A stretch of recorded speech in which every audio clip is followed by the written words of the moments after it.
Skip to content. President Trump ordered the firing of special counsel Robert S.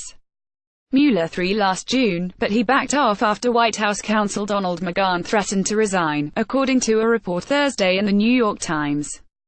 The newspaper reports that Trump demanded Mueller's firing just weeks after the special counsel was appointed by Deputy Attorney Gen. Rod Rosenstein. McGahn said he would not dare the order to the Justice Department, according to the Times, which cites 4 people familiar with the request by the president.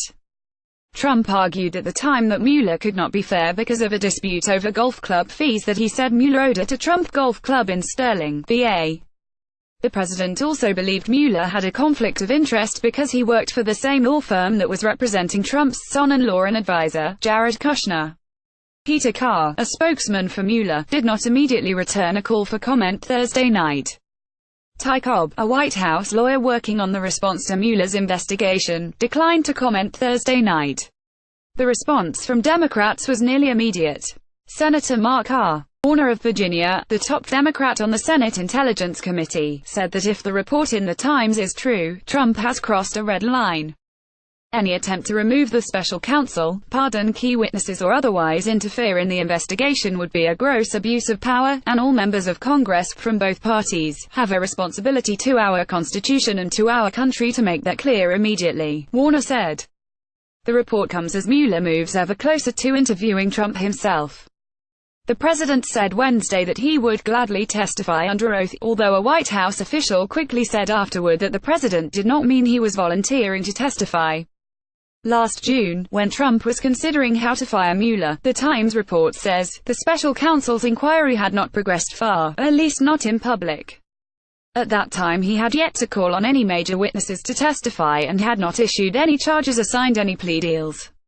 But it would change just a few months later, when federal agents would arrest former Trump campaign advisor George Papadopoulos and ultimately turn him into a cooperating witness. Since then, Trump has largely stopped talking about explicitly trying to fire Mueller, but has instead shifted to accusing Mueller and his team of being biased and unable to complete a fair investigation. The latest evidence the president has cited was a string of text messages from a former agent on Mueller's team expressing opposition to Trump. But Mueller swiftly removed the agent, Peter Strzok, from his investigation after learning about his texts and long before they were made public. Former Trump campaign chairman Paul Manafort and former Trump advisor Rick Gates were charged by Mueller with criminal conspiracy related to millions of dollars they earned while working for a pro-Kremlin Ukrainian political party. And former National Security Advisor Michael Flynn agreed to cooperate with investigators in a plea deal revealed 2 months ago. Flynn pleaded guilty to lying to the FBI. Mueller's investigators have been focusing their inquiry in part on questions surrounding Trump's firing of Flynn and of former FBI Director James B. Comey. They have been calling in more witnesses closer to Trump himself and, recently, began negotiating the terms of a possible interview with the president. On Thursday, Trump's lawyer said that more than 20 White House employees have given interviews to the special counsel in his investigation of possible obstruction of justice and of potential Trump campaign ties to Russian election interference. John Dowd, Trump's attorney, said the White House has made an unprecedented display of cooperation with Mueller's investigation, turning over more than 20,000 pages of records. The president's 2016 campaign has turned over more than 1.4 million pages. The number of voluntary interviews included 8 people from the White House counsel's office.